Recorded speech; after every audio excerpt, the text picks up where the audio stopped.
ಮಸೀದಿಯ ಸುತ್ತ ರಸ್ತೆ ನಿರ್ಮಿಸಲಾಗಿತ್ತು. ಮಸೀದಿ ಸಮಿತಿ ಸೇರಿದಂತೆ 139 ಜನರಿಗೆ ನೋಟಿಸ್ ನೀಡಲಾಗಿತ್ತು. ಮಸೀದಿ ಬಂದಾ ಬಹರೇಚ್ ರಾಜ್ಯ ಹೆದ್ದಾರಿಯನ್ನ ಅತಿಕ್ರಮಿಸಿತ್ತು. ನ್ಯಾಯಾಲಯದ ವಿಚಾರಣೆಗೂ ಮೊದಲೇ ಮಸೀದಿಯನ್ನ ಕೆಡವಲಾಗಿದೆ. ಜಿಲ್ಲಾಡಳಿತ ಕೂಡ ಈ ಮಾತನ್ನ ಕೇಳಲಿಲ್ಲ. ಮಸೀದಿಯ ಅತಿಕ್ರಮಣ ಭಾಗವನ್ನ ಕೆಡವಿದ ಸಂದರ್ಭ ಪಿಡಬ್ಲ್ಯೂಡಿ ಪೊಲೀಸರ ಸಹಾಯವನ್ನ ಕೋರಿತು. ನಮಸ್ಕಾರ, ATN.comಗೆ ಸ್ವಾಗತ. ನಾನು GM ಪವಿತ್ರ. ಉತ್ತರ ಪ್ರದೇಶದ ಕೆಲವೆಡೆ ಮಸೀದಿಗಳ ಮಾಲೀಕತ್ವದ ಬಗ್ಗೆ ವಿವಾದ ಭುಗಿಲೆದ್ದಿರೋ ಮಧ್ಯೆ ಫತೇಪುರದ ಲಲೌಲಿ ಪಟ್ಟಣದಲ್ಲಿ 1839ರಲ್ಲಿ ನೂರಿ ಮಸೀದಿ ನಿರ್ಮಾಣ ಮಾಡಲಾಗಿತ್ತು. ಮಸೀದಿಯ ಸುತ್ತ 1956ರಲ್ಲಿ ರಸ್ತೆ ನಿರ್ಮಿಸಲಾಗಿತ್ತು.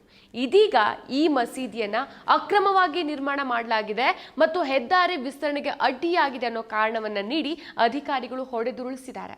ವರದಿಗಳ ಪ್ರಕಾರ ಫತೇಪುರ್ ಜಿಲ್ಲೆಯ ಲಲೌಲಿ ಪಟ್ಟಣದಲ್ಲಿರುವ ನೂರಿ ಜಾಮಾ ಮಸೀದಿಯ ಹಿಂಭಾಗವನ್ನ ಪೊಲೀಸರು ಮತ್ತು PAC ಸಿಬ್ಬಂದಿಗಳ ಸಮ್ಮುಖದಲ್ಲಿ ಬುಲ್ಡೋಜರ್ಗಳ ಸಹಾಯದಿಂದ ಕೆಡವಲಾಗಿದೆ. ಅಯೋಧ್ಯೆಯ ಬಾಬ್ರಿ ಮಸೀದಿ ತೀರ್ಪು ಬಂದ ಬಳಿಕ ಮಸೀದಿಗಳನ್ನ ಗುರಿಯಾಗಿಸಿಕೊಂಡು ಹಿಂದುತ್ವವಾದಿ ಸಂಘಟನೆಗಳು ವಿವಾದವನ್ನ ಎಬ್ಬಿಸ್ತಾ ಇದೆ.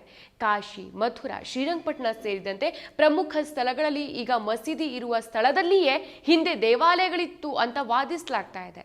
ನ್ಯಾಯಾಲಯಗಳಲ್ಲಿ ಅರ್ಜಿಗಳನ್ನ ಸಲ್ಲಿಸಲಾಗ್ತಾ ಇದೆ.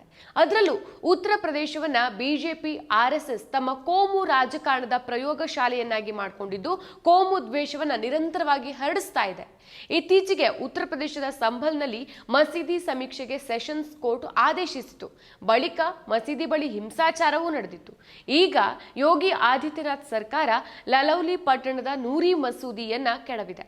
ಭಾರೀ ಭದ್ರತೆಯಲ್ಲಿ ಸ್ಥಳಕ್ಕೆ ಬಂದಂತಹ ಅಧಿಕಾರಿಗಳು ಕಾರ್ಯಾಚರಣೆ ನಡೆಸಿದ್ದು ಮಸೀದಿಯ ಒಂದು ಭಾಗವನ್ನ ಕೆಡವಿದ್ದಾರೆ. ಮಸೀದಿಯ ಸುಮಾರು 20 ಮೀಟರ್ನಷ್ಟು ಕಟ್ಟಡವನ್ನ ಅಧಿಕಾರಿಗಳು ಬುಲ್ಡೋಸರ್ ಮೂಲಕ ಉರುಳಿಸಿದ್ದಾರೆ. ಕಟ್ಟಡ ಕೆಡವೋಕೆ ಈ ಹಿಂದೆ ಮಸೀದಿ ನಿರ್ವಹಣಾ ಸಮಿತಿಗೆ ಲೋಕೋಪಯೋಗಿ ಇಲಾಖೆ ನೋಟಿಸ್ ಅನ್ನ ಜಾರಿ ಮಾಡಿತ್ತು ಅಂತ ಹೇಳಲಾಗಿದೆ. ನೂರಿ ಜಾಮಾ ಮಸೀದಿಯ ಈ ಸಮಿತಿಯು ಧ್ವಂಸಗೊಳಿಸುವುದರ ವಿರುದ್ಧ ಹೈಕೋರ್ಟ್ಗೆ ಅರ್ಜಿ ಸಲ್ಲಿಸಿದ್ರೂ ಸಹ ಕಟ್ಟಡವನ್ನ ಕೆಡವಲಾಗಿದೆ. ಆಗಸ್ಟ್ನಲ್ಲಿ ಜಿಲ್ಲಾಡಳಿತ ನೂರಿ ಜಾಮಾ ಮಸೀದಿಗೆ ನೋಟಿಸ್ ನೀಡಿತ್ತು. ಮಸೀದಿಯ ಒಂದು ಭಾಗ ಬಂದಾ ಬಹರೇಚ್ ರಾಜ್ಯ ಹೆದ್ದಾರಿಯನ್ನು ಅತಿಕ್ರಮಿಸಿದೆ ಅಂತ ಪ್ರತಿಪಾದಿಸಿತು. ಮಸೀದಿಯ ಆಡಳಿತ ಸಮಿತಿಯು ಈ ತಿಂಗಳ ಆರಂಭದಲ್ಲಿ ಪರಿಹಾರವನ್ನ ಕೋರಿ ಅಲಹಾಬಾದ್ ಹೈಕೋರ್ಟ್ಗೆ ಅರ್ಜಿ ಸಲ್ಲಿಸಿತ್ತು.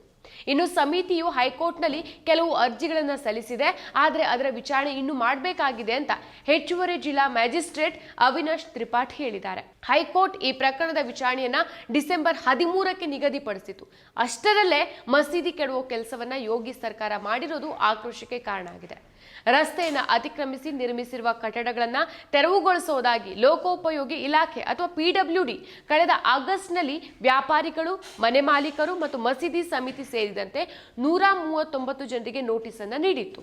ರಸ್ತೆಯನ್ನು ಅಭಿವೃದ್ಧಿ ಮಾಡಿ ಚರಂಡಿ ನಿರ್ಮಿಸೋಕೆ ಅತಿಕ್ರಮಣ ತೆರವು ಮಾಡಲಾಗಿದೆ ಅಂತ ಅವಿನಾಶ್ ತ್ರಿಪಾಠಿ ತಿಳಿಸಿದ್ದಾರೆ. ಎಲ್ಲಾ ಕಟ್ಟಡಗಳ ಅತಿಕ್ರಮಣ ಭಾಗವನ್ನು ಗುರುತಿಸಿ ನೋಟಿಸ್ ಅನ್ನ ನೀಡಲಾಗಿತ್ತು. ಕಳೆದ ಸೆಪ್ಟೆಂಬರ್ನಲ್ಲಿ ಇವುಗಳನ್ನು ತೆರವುಗೊಳಿಸಲಾಗಿದೆ. ಮಸೀದಿ ಸಮಿತಿ ಕೂಡ ಮಸೀದಿಗೆ ಹೊಂದ್ಕೊಂಡಂತಿರುವ ಅಂಗಡಿಗಳ ಅತಿಕ್ರಮಣ ಭಾಗವನ್ನು ತೆರವುಗೊಳಿಸಲಾಗಿದೆ. ಮಸೀದಿಯ ಅತಿಕ್ರಮಣ ಭಾಗವನ್ನು ತೆರವು ಮಾಡೋದಾಗಿ ಸಮಿತಿ ಭರವಸೆನ ನೀಡಿತ್ತು. ಅವರು ತೆರವು ಮಾಡಿಲ್ಲ. ಹಾಗಾಗಿ ಜಿಲ್ಲಾಡಳಿತ ತೆರವು ಮಾಡಿದೆ ಅಂತ ಅವಿನಾಶ್ ತ್ರಿಪಾಠಿ ಸಮರ್ಥಿಸಿಕೊಂಡಿದ್ದಾರೆ. ಮಸೀದಿಯ ಅತಿಕ್ರಮಣ ಭಾಗವನ್ನ ಕೆಡವಿದ ಈ ಸಂದರ್ಭದಲ್ಲಿ PWD ಪೊಲೀಸರ ಸಹಾಯವನ್ನ ಕೋರಿತು. ಕಾನೂನು ಸುವ್ಯವಸ್ಥೆ ಕಾಪಾಡೋಕೆ ಸ್ಥಳದಲ್ಲಿ ಪೊಲೀಸರನ್ನ ನೇಮಕ ಮಾಡಲಾಗಿತ್ತು. ಮಸೀದಿ ಕೆಡೋ ಸಂದರ್ಭದಲ್ಲಿ ಯಾವುದೇ ಪ್ರತಿಭಟನೆ ನಡೆದಿಲ್ಲ ಅಂತ ಅವಿನಾಶ್ ತ್ರಿಪಾಠಿ ಹೇಳಿದ್ದಾಗಿ ಇಂಡಿಯನ್ ಎಕ್ಸ್‌ಪ್ರೆಸ್ ವರದಿ ಮಾಡಿದೆ. ಈ ತೆರವು ಕಾರ್ಯಾಚರಣೆಗೆ ತಡೆ ಕೋರಿ ಮಸೀದಿ ಸಮಿತಿಯು ಅಲಹಾಬಾದ್ ಹೈಕೋರ್ಟ್ಗೆ ಅರ್ಜಿ ಸಲ್ಲಿಸಿತ್ತು. ಹೈಕೋರ್ಟ್ ಈ ಪ್ರಕರಣದ ವಿಚಾರಣೆಯನ್ನ ಡಿಸೆಂಬರ್ 13ಕ್ಕೆ ನಿಗದಿಪಡಿಸಿತ್ತು. ಆದರೆ ನ್ಯಾಯಾಲಯದ ವಿಚಾರಣೆಗೂ ಮೊದಲೇ ಮಸೀದಿಯನ್ನ ಭಾಗಶಃ ಕೆಡವಲಾಗಿದೆ. ಈ ಮಸೀದಿಯು 180 ವರ್ಷಗಳಷ್ಟು ಹಳೆಯದು. ಹಿಂಬದಿಯ ಗೋಡೆಗಳನ್ನು ಕೆಡವೋದ್ರಿಂದ ಮುಖ್ಯ ಕಟ್ಟಡಕ್ಕೆ ಹಾನಿಯಾಗಲಿದೆ. ನ್ಯಾಯಾಲಯದ ವಿಚಾರಣೆಗಾಗಿ ಕಾಯುವಂತೆ ನಾವು ಮನವಿ ಮಾಡಿದ್ದೆವು. ಆದರೆ ಜಿಲ್ಲಾಡಳಿತ ನಮ್ಮ ಮಾತನ್ನ ಕೇಳಲಿಲ್ಲ ಅಂತ ಮಸೀದಿಯ ಉಸ್ತುವಾರಿ ಹೇಳಿದ್ದಾರೆ.